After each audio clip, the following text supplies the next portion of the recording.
찬양 너무 감사합니다. 또 우리 새로운 시리즈 또 말씀을 공부하겠는데요. 여러분 행복하세요? 생뚱맞게 행복을 물으시네, 그죠? 여러분들이 행복하지 못하다라고 하면 그 이유가 무엇인가요? 일반적으로 우리가 행복을 앗아가는 크게 세 가지 요인이 있습니다. 그 첫 번째는 환경의 요인, 다른 말로 환경의 위기입니다. 환경이 좋을 때는 해피해요. 환경이 나빠지면 짜증나고 불평하죠. 그래서 영국의 시인 바이런은 인간이라고 하는 존재는 환경의 놀이의 땀이다, 그렇게 표현을 하기도 했습니다. 집이 괜찮은데 갑자기 나오게 돼요. 살기 힘들어요. 위기죠. 사업이 어려워요. 그런가 하면 건강에 심각한 위기가 옵니다. 행복이 도망갈 수 있습니다. 우리를 다 힘들게 하죠. 그런데 이 환경의 위기도 환경의 위기지만 또 두 번째는 이 불편한 인간관계의 위기, 정말 힘듭니다. 환경이 아무리 좋아도 이 사람 사이, 가까이 있는 사람 사이에 갈등 때문에 불편하면 정말 힘듭니다. 여기서 짜증, 불평, 그러다가 내가 하고 싶은 말 하다가 어떤 일이 또 일어나요. 때로는 관계가 파괴되기도 합니다. 그러다가 또 하나의 세 번째 위기가 오는데, 내가 이러다가 나의 미래가 어떻게 될까? 미래가 불안해집니다. 이런 위기, 이 땅에 살면서 살아가는 사람, 자유를 누리는 사람 단 한 명도 없어요. 끊임없이 우리에게 찾아오는데, 오늘 본문에 이 마라라고 하는 곳에 도착했던 이스라엘 백성들, 이 세 가지의 이 위기가 한꺼번에 닥쳤어요. 속수무책으로 당하는 모습입니다. 그런데 이 속수무책으로 당하는 이 상황을 통해서 새로운 삶을 열어가는 놀라우신 하나님의 로드맵을 깨닫게 해 주십니다. 메시지 간단합니다. 하나님 백성의 정체성에 맞게 사는 것입니다. 첫 번째로 옛 정체성을 청산하며 살아가야 돼요. 여러분, 오늘 이 2절에 이런 말씀이 있죠. 백성들은 모세를 우리더러 무엇을 마시란 말입니까? 라고 불평했습니다. 여러분, 홍해를 그야말로 기적을 체험해가고 수르강야 3일 동안 갔는데 마실 물이 별로 없었어요. 여러분, 마라라고 하는 곳에 딱 도착했는데 물을 딱 마시니까 여러분이 익히 아시다시피 써서 마실 수가 없습니다. 그때 할렐루야라고 하는 사람이 있으면 약간 특별히 돌봐야 할 사람이죠. 당연할 수 있습니다. 그런데 특이하게도 말이죠, 똑같은 상황인데 모세의 반응이 다릅니다. 달랐다라고 하는 것을 강조라도 하듯이 이렇게 기록해가고 있죠. 25절입니다. 그러자 모세는 여호와께 울부짖었습니다. 여러분 아시다시피 지도자 모세라고 해서 이 당시 햇빛이 막 찌기는 거 선글라스 쫙 끼고 말이죠. 그것도 사륜, SUV, 구동차 탁 타고 뒤에 생수 몇 박스 싣고 그렇게 다녔던 모세가 아니었습니다. 백성들과 똑같이 행진했습니다. 지도자이기 때문에 한 걸음 먼저 생각하고 고민해야 하는 지도자의 입장이기 때문에 어쩌면 긴장감이 더 많았고 스트레스가 더 많았기 때문에 이 백성들보다 더 목말라 했었는지도 모릅니다. 그런데 반응이 달라요. 무엇이 이런 차이를 낳았을까요? 저는 정체성 인식의 차이 때문이라 저는 그렇게 생각합니다. 간단하게 이야기하면 모세는 내가 하나님의 백성이고 지도자인데, 근데 이스라엘 백성들은 우리가 하나님의 백성인가 그와 같은 인식이 적었다라고 하는 부분입니다. 여러분 아시다시피 모세도 이스라엘 백성도 둘 다 하나님의 선택함을 입은 히브리 민족 이스라엘 백성이었습니다.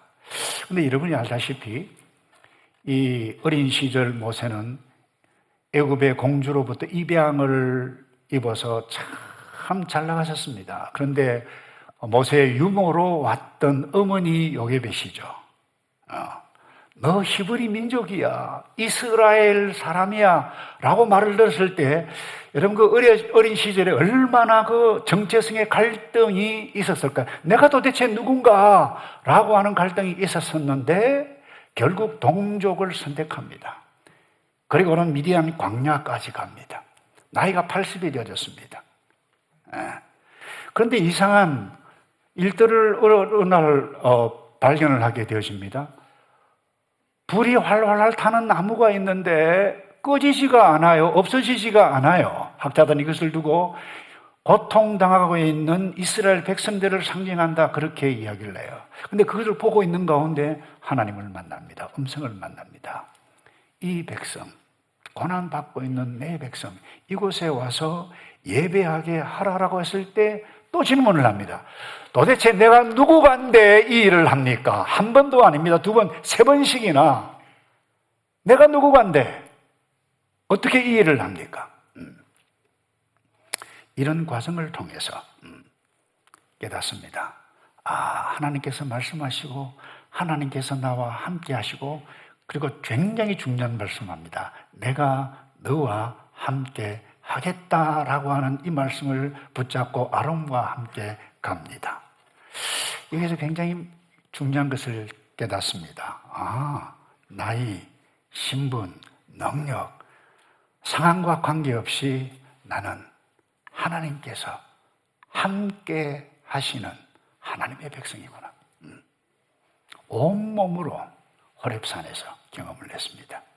그 후 바로 앞에서 당당하게 갔습니다. 뿐만 아닙니다. 홍해 위기 앞에서 당당하게 반응을 합니다. 왠가 하면 자기 자신의 정체가 누구인지를 확실히 인식했기 때문에 그렇습니다. 그랬기 때문에 오늘 홍해 앞에서도 나라의 성물 앞에서도 하늘을 우러러 울부짖었다 그렇게 표현했습니다. 자, 그렇다고 하면 여러분이 이스라엘 백성들은 자기 자신의 정체성이 하나님의 백성인지를 몰랐습니까? 아니요, 알았습니다. 애굽의 노예로 고생하면서 우리는 아브라함의 후손인데 택한 민족인데 왜 이와 같은 어려움이 있습니까? 언제입니까? 우리를 언제 해방됩니까? 라고 기도했던 사람들이었습니다. 더더군다나 말이죠. 모세가 왔어요. 고센 땅에 그들이 거했지만 10가지 재앙 임하는 것을 보고 애굽 사람들에게는 재앙이 왔지만 고센 땅에 있는 자기들에게 단 하나도 어려움이 임하지 않은 거고, 우와, 세상에 무슨 이와 같은 일들이, 희한한 일들이 있는가? 하나님은 위대하시다, 우리를 돌보신다. 온몸으로 그들 또한 체험했던 사람들이었습니다. 그런데 더 놀라운 것은 전 개인적으로 이 부분이라 생각합니다. 애굽에서 나올 때 그냥 빈손으로 나오지 않게 하고 재산을 갖게 해 가시는, 가지고 나오게 하시는 자상하신 하나님의 배려하심을 볼 수 있는데 얼마나 자상한지 이렇게 말씀합니다. 출애굽기 3장 21절입니다. 내가 이 백성에게 애굽 사람들의 호의를 얻게 하리니, 호의를 얻게 하시겠다는 것입니다. 하나님께서 너희가 나갈 때 빈손으로 나가지 않는다. 너희 여자들, 여인들의 그 이웃과 자기 집에 거류하는 여인에게, 애굽 사람들이죠. 금부치, 어복을 요구할지니 너희가 그것을 너희 아들, 딸에게 입히고 애굽을 떠나게 하라. 여러분 한번 보세요. 애굽에 종된 신분이었는데 갑자기 와서 돈 내놔라, 금 내놔라, 옷 내놔라, 우리 애 옷이 필요하다니까 반항하지 않냐고 그냥 줘요. 이게 이상하지 않습니까, 여러분? 저는 이 본문을 읽으면서 너무너무 이상해요. 이상하신 일이 아니라 그만큼 자기 백성들의 필요를 아시고 인도해 가시는 오묘하신 하나님의 자상하심을 발견할 수 있는 것입니다. 이뿐만 아닙니다. 이스라엘 백성들도 똑같이 모세가 절체절명의 위기를 경험했던 홍해 앞에서 똑같이 경험했어요. 바다가 갈라졌습니다. 그 어떤 민족도 건너보지 못했던 바다가 마른 땅이 되고 그것을 통과해 가는 것을 보았습니다. 근데 왜 불평했죠? 이스라엘 백성들은 말이죠. 왜 불평했습니까? 다른 것 아니라 노예 근성 때문이었어요. 오랜 기간 동안 이들은 노예였습니다. 이들이 이미 하나님의 백성이 되고 홍해를 건너고 나왔습니다만은 중요한 것은 현재 어려움 때문에 원망하고 불평하는 것, 이건 노예 근성이에요. 아무리 제가 첫 번째 나누기 원하는 부분이 이 부분입니다. 여러분들이 하나님의 백성이 되었다고 해서 말해서 무리 없습니까? 그 어떤 어려움이 온다 할지라도 중요한 것은 나는 하나님의 백성이다. 하나님은 나를 인도하신다. 여러분, 이 정체성만 인식한다라고 하면 오늘 이스라엘 백성들처럼 그렇게 불평하지 않을 수 있다는 거예요. 이 이야기는 이 스토리는 어제 이스라엘 백성들의만의 이야기가 아니라 오늘 저와 여러분의 이야기와 다를 바가 없다는 거예요. 눈만 딱 뜨자마자 오늘 또 일을 하러 가야 되냐? 근데 요즘 날씨는 왜 이러느냐? 뉴질랜드 경제 상황이 왜 이러느냐? 나는 되는 일이 하나도 이렇게 없지. 여러분, 내 현재 앞에 보이는 현실 상황만 보게 되어지면 불평합니다. 원망합니다. 그리고는 불평하는 것, 주변 가까이 있는 가족들 행복할까요? 자칫 잘못하면 여러분 사람들 사이에서 불평만 하면 왕따 당할 수 있습니다. 그러면 미래가 어두울 수 있습니다. 미래가 먹장구름으로 다가올 수 있다는 것입니다. 여러분, 위기 때 긴장하지 않고 놀라지 않는 사람 아무도 없습니다. 그러나 하나님의 백성이 정체성 인식을 먼저 하면 달리 반응합니다. 제가 종종 예를 듭니다마는 본 헤어풀 목사님, 이분이 이런 귀한 말을 남겼어요. 그리스도인은 과거의 사람이 아니다. 약속의 사람이라는 거예요. 성도는 과거의 사람이 아니라 지금 아무리 어렵고 감옥 속에서 죽음의 그림자가 온다 할지라도 약속이기 때문에 약속을 붙잡고 살아가는 사람이다. 이 얼마나 놀라운 고백이에요. 예수 믿는 성도는 옛사람이 아닙니다. 따라서 합시다. 나는 옛사람이 아닙니다. 여러분 믿습니까? 믿어야 돼요. 우리는 약속이 있는 사람이에요. 어제 애굽의 종살이, 어제 예수 없이 방황했던, 방황하며 살았던 그와 같은 고통, 이 고통을 아는 사람은 어제처럼 노예처럼 옛사람 그렇게 살지 않습니다. 그래서 조지 산티아나라고 하는 사람이 이런 의미 있는 이야기를 했습니다. 과거를 기억하지 못하는 자는 그 과거를 되풀이하는 저주의 삶을 산다는 거예요. 저주라고 표현을 했어요. 눈앞에 홍해, 마라의 썰물에 직면하자 400여 년 동안이나 긴 세월 동안 익숙했던 노예의 근성이 막 튀어나왔어요. 자원하는 마음으로, 기뻐하는 마음으로 일하는 노예는 아무도 없습니다. 조금만 다르면 불평합니다. 몸은 애굽에서 빠져나왔어요. 이미 이들은 하나님의 백성이었어요. 그런데 영혼은, 생각은 하나님의 백성이다라고 하는 인식이 결여되어 있었다는 거예요. 그러나 모세는 하나님을 만났고 자기 자신이 누구인지를 나이 80일이었지만 정확하게 인식했기에 달리 반응할 수 있었습니다. 사랑하는 성도 여러분, 여러분들 앞에 놓여 있는 썰물이 무엇입니까? 마라의 썰물이 어떤 종류이든지 관계없습니다. 그때 나는 하나님의 백성이다. 나는 하나님의 인도하심을 받고 있는 약속이 있는 사람이다. 이것을 먼저 생각하여 이겨낼 수 있는 저와 여러분 되기를 다시 한번 주님의 이름으로 축복합니다. 그래서 사도 바울이 착하게 우리가 어떻게 살아가야 하는지를 에베소 교회 성도들에게 이렇게 이야기했어요. 너희는 4장입니다. 유혹의 욕심을 따라 썩어져가는 옛날 습관 벗어버려라. 옛사람 잊어버려라. 벗어라. 청산해라. 이 이야기예요. 오직 너희의 심령이 새롭게 되어 누구인지를 정확하게 인식하라는 거예요. 힘들 때, 어려울 때, 위기가 올 때 나는 보통 사람이 아니다. 하나님의 의, 진리, 거룩함으로 이미 받은 사람이 새 사람이 아니냐.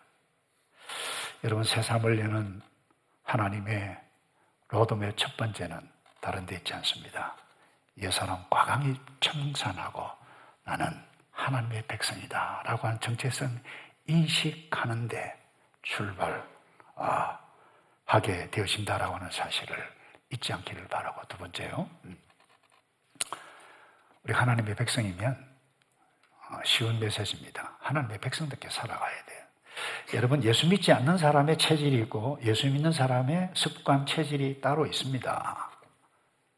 하나님의 백성의 삶의 스타일이 무엇입니까? 그거 붙잡아야 돼. 그 체질화 시켜야 돼. 다른 말로 내면화 시켜야 돼. 하나님의 백성의 삶의 스타일이 어떠한지를 25절 이하에서 모세를 통해서 발견합니다. 25절 제가 다시 했습니다. 그러자 모세는 여호와께 울부짖었습니다. 여러분, 위기 때 성도는, 하나님의 백성은 하늘을 향하여 울부짖는 사람들입니다. 이스라엘 백성들은 불평부터 먼저 했지만 모세는 기도부터 먼저 했어요. 어떻게 이룰 수가 있습니까? 다시 이야기합니다. 심플합니다. 나는 하나님의 백성이라고 하는 것을 인식했기 때문에 그래. 그러니 하나님을 아버지로 알았기 때문에 울부짖어요. 그래서 하나님을 아버지로 모시고 살아가는 사람은 마라와 같은, 그것이 환경의 위기든 인간관계의 위기든 미래의 위기든 관계없이 하늘을 우러러 기도하는 기도 체질이라는 거예요. 제가 잊을 수 없는 간증, 2년 전인가요? 저희 교회 코스타가, 또 올해도 하겠습니다만, 한국에서 요즘 연예인급입니다. 사업도 합니다만 젊어요. 하준 파파 황태한 대표라고. 이분이 자기 집안, 자기 어머니에 대해서 간증을 냈어요. 참, 아빠가 있었고 남편이 있었죠. 아빠가 그야말로 책임감이 없었어요. 그러니 이 태환 씨 엄마가 얼마나 고생을 했겠어요. 가정 책임을 다 졌어요. 근데 그 힘든 가운데 하루도 거의 빠짐없이 새벽에 나가는데 어디를 가시는지 따라가 봤대. 하루는 이 황태환 대표가. 근데 교회를 갔어요. 앉았는데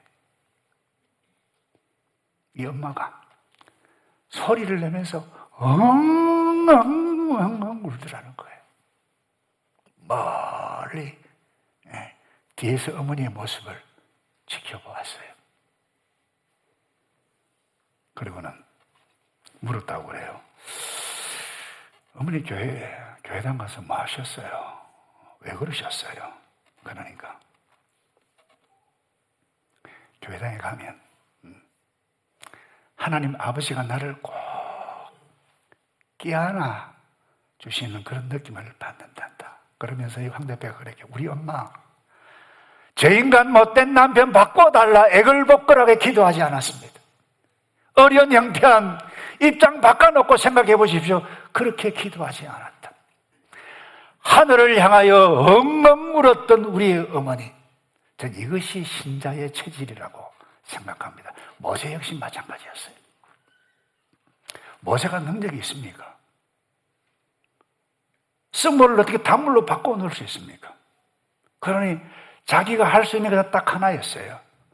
아버지 하나님께 우르르 울부짖는 것 외에는 할 수 있는 것이 아무도 없었어요. 여러분, 하나님의 백성은 기도합니다. 하나님의 백성의 정체성을 가지고 있는 사람은 기도하는 체질입니다. 따라서 합시다. 나는 기도하는 체질이다. 좀 더 쉽게 얘기합시다. 나는 기도 체질이다. 옆에 보면서 얘기하시라니까. 나는 기도 체질이다. 이제 큰일 났다. 예. 이번 주부터 다 나오셔야 돼요. 예. 제가 말씀 강조하고 싶은 것은 이 부분입니다. 어림없는 사람 아무도 없어요.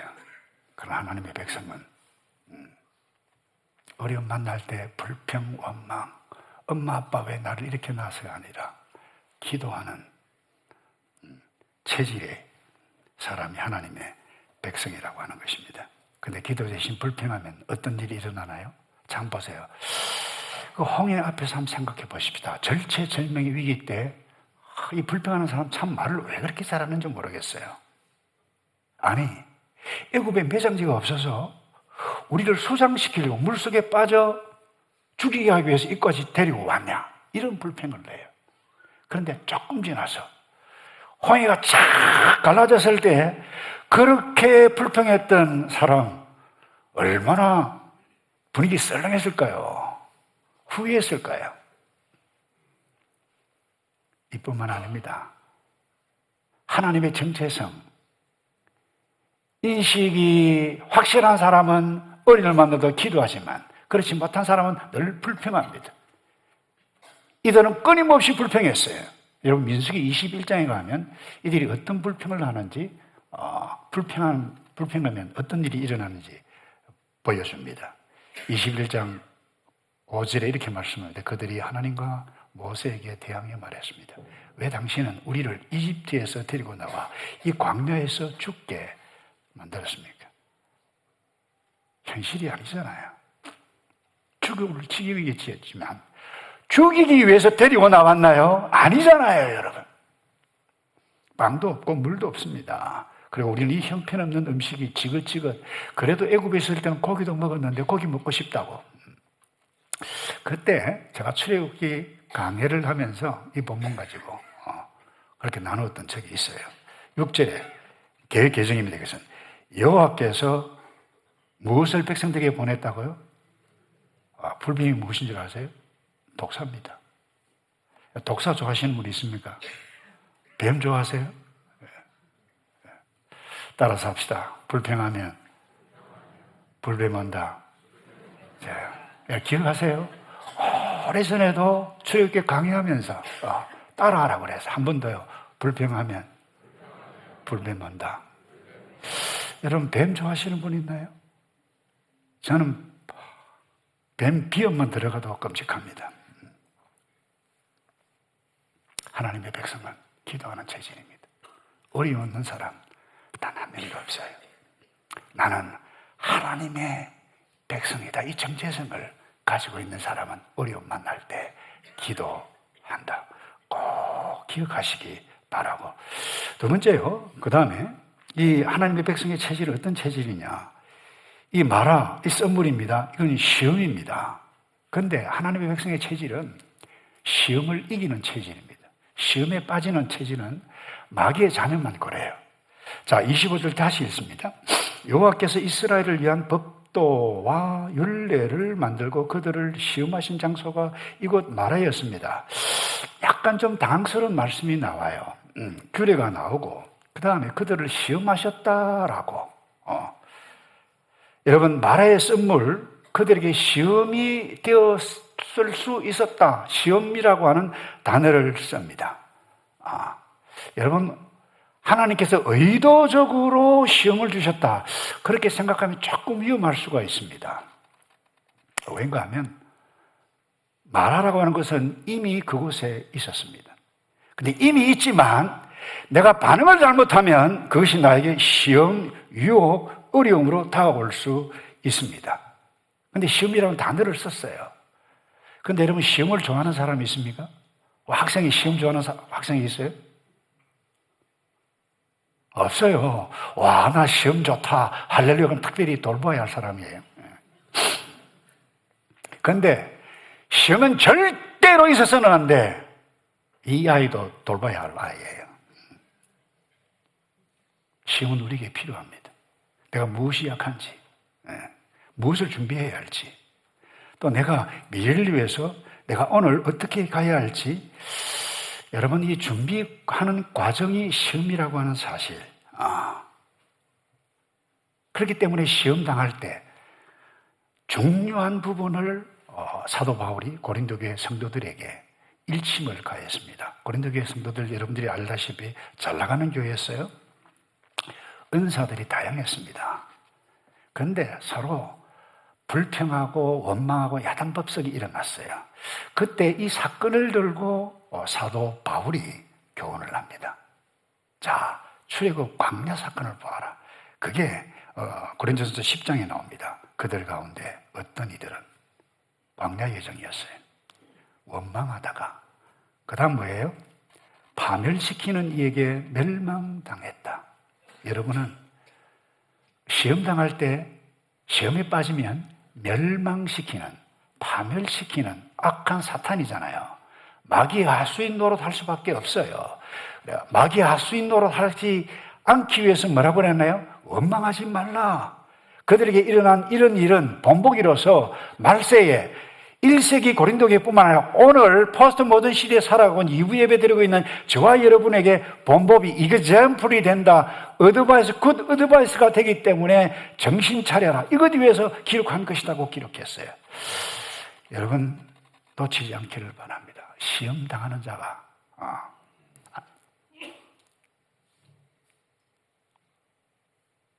잘못 생각하면 우리가 시험 당하지만, 시험 당하는 자는 파멸시키는 자에게 하수인이 되어져서 망할 수 있다는 것입니다.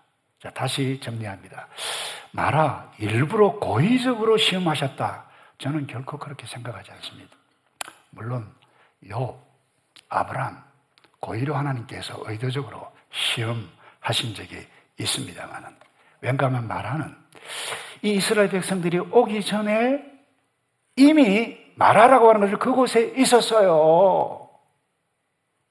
그런데 만났는데 그들의 반응이 달랐다는 거예요. 여러분, 이 뉴질랜드 살기 좋다고 이민 다 오신 것 아닌가요? 그런데 여러분들이 이 땅에 오기 전에 뉴질랜드는, 오클랜드는 이미 있었습니다. 뭐 새삼스럽게 그렇게 이야기하나, 그런 눈초리인데. 근데 어떤 분들은 이 뉴질랜드 날씨 환상적이다, 너무 좋다, 환경이 너무 좋다. 그런데 어떤 사람은 뭐예요? 공기가 밥 먹여주냐. 눈에 보이는 그런 소똥, 양똥밖에 없더라. 그 시험되는 거예요. 여러분, 마라의 썸물, 마라는 내가 그 어찌할 수 있는 상황이 아닙니다. 이미 원래 있었습니다. 제가 다시 뉴질랜드 땅 이미 있었습니다. 여러분의 혹시 부모들을 원망하는지 모르겠는데, 원망하는 부모 이미 있었어요. 태어났는데 첫째예요. 왜 첫째로 태어났는가? 태어났는데 둘째예요. 근데 첫째만 좋아하는 것 같아요, 부모가. 왜 나는 둘째입니까? 저는 그래요. 저는 남씨로 태어났어요. 그거 왜 웃으세요? 전 남씨 별로 안 좋아한다 그랬어요. 신학교 가니까 전부 다 한씨예요. 한상동 목사님, 한명동 목사님, 교수도 한기태 교수님. 참 귀한 분들이었어요. 근데 이미 존재해 있는 것, 내가 해석 잘못하면 여러분, 내가 시험 받아서 마귀에게 넘어갈 수 있다는 것입니다. 제가 1991년에 개척을 했는데, 저는 충청북도가 원산지라 그랬어요. 그런데 돌지나서 부산으로 갔기 때문에 경상도 방언 탁월하게 잘합니다. 근데 지금까지 한 번도 경상도 방언에 대해서 존심에 대신 간 적이 없었어요. 그런데 처음에는 청년들과 개척을 했는데, 이민자들이, 가정들이 딱 왔는데, 다 서울 소망교회, 강림교회, 명성교회, 뭐 다 서울 교인들이에요. 그런데 제가 참 귀하게 여기는 권사님, 이미 천국에 계세요. 이분이 남목사 설교를 못 알아듣겠다 이러는 거예요. 그 왠가 경상도 악센트고 그러니까, 그때 제가 비로소 한번 시험 받았어요. 와, 하나님, 왜 우리 부모님이 충청도고 계속 사시지? 왜 그때 거기 가셨냐고. 근데 이분이 3년 딱 지나고 나니까 다른 설교자가 와서 설교하면 못 알아듣겠다는 거예요. 익숙해진 것이죠. 여러분, 나았는데 이미 장애예요. 애놈아, 너 왜 이 모양이니? 하나님께서 이미 주셨는데, 이미 우리에게 존재해 있는 걸. 여러분, 내가 어떤 반응을, 어떤 해석을 하느냐에 따라서 우리의 삶이 달라집니다. 시간이 많이 갔기 때문에 말씀을 좀 마무리하겠는데요. 하나님의 백성의 체질, 간단하게 하나 더 이야기하고 한 가지 더 이야기하고 마무리하겠는데요. 여러분, 이와 같은 위기를 만나더라도 오늘 본문에 선명하게 말씀하시는 부분이 있어요. 25절 다시 봅니다. 그러자 모세는 여호와께 울부짖었습니다. 여호와께서는 모세에게 무엇을 하나 보여주셨다고요? 나뭇가지. 왜 보여주셨나요? 그거 던지라고. 계획 개정에는 던지니 물이 달아졌더라. 여러분, 이해가 됩니까? 저는 이해가 안 돼요. 지금 물이 쓴데 나무가지 보여준다고 해서 무슨 화학적인 반응을 일으켜서 그것이 물이 달게 변하는 것입니까? 아니요. 이해가 안 됐어요. 그냥 그렇게 했어요. 그래서 어떤 학자들은 그래요. 왜 하필이면 나무가지냐? 앞으로 오실 메시아의 십자가, 모든 인생의 저주와 썸물을 달게 하실 예수 그리스도의 십자가의 예표다. 그와 같이 해석하는 사람도 있어요. 근데 중요한 것은 이 부분입니다. 여러분, 지금 물이 지금 쓴데 단물이 필요한데 나무까지 그 던지라는 거예요. 이해가 됩니까? 이해를 할 수가 없어요. 그러나 순종했을 때 새로운 세계가, 기적의 세계가 열렸다라고 하는 것을 꼭 기억하시고, 여러분, 하나님의 백성의 정체가 어디에 있습니까? 따라서 합시다. 기도가 내 체질이다. 예, 순종이 내 체질이다. 여러분 믿습니까? 예. 그래서 마지막으로 하나님은 자기 백성이기 때문에 마라에서 불과 17km밖에 떨어지지 않은 엘림이 있었습니다. 그래서 마지막 27절에 이런 말씀이 있죠. 그 후 이스라엘은 엘림으로 갔습니다. 그곳에는 12개의 산과 종려나무 70그루가 있었습니다. 왜 하필이면 12그루라고 표현을 했을까요? 왜 하필이면 70이라고 표현을 했을까요? 완전수입니다. 써서 어쩔 수 없는 불평하는 것 같은 상황 가운데서 이미 하나님은 17km밖에 되지 아니하는 엘림을 이미 두었습니다. 이들이 그곳에 갔어요. 텐트를 쳤다 그랬습니다. 여러분, 마라의 위치에서는 17km밖에 되지 않지만 엘림이 보이지 않습니다. 여러분들이 현재 마라의 썸물 시험당하는 상황에서는 엘림이 보이지 않을 수 있습니다. 그래서 원망할 수 있어요. 불평할 수 있어요. 그러나 기억하시기 바랍니다. 마라를 허용하시는 분도 하나님, 엘림을 예비해 놓으신 분도 하나님이신 줄로 믿습니다. 우리는 이 진리를 믿고 살아가. 나는 하나님의 백성이다. 나는 약속의 백성이다. 나의 지금은 이것이지만 더 나은 미래를 예비해 놓으신 그 하나님의 인도하심을 꼭 믿고 이 하나님 붙잡고 나아가시는 저와 여러분 되기를 주님의 이름으로 축복합니다. 기도하겠습니다. 아버지, 험악한 세상 가운데 우리가 주님 앞에 설 때까지 끊임없이 마라 홍해, 인간관계의 위기, 미래의 위기, 건강의 위기 다가오지만 내가 하나님의 백성이다라고 하는 것을 인식하고 더 나은 미래 엘림을, 큰 나무를 우리에게 예비해 놓으신 그 하나님을 믿고 나아가 승리해 가는 우리 모두이도록 복을 내려 주시옵소서. 예수 그리스도의 이름으로 기도하옵나이다. 아멘.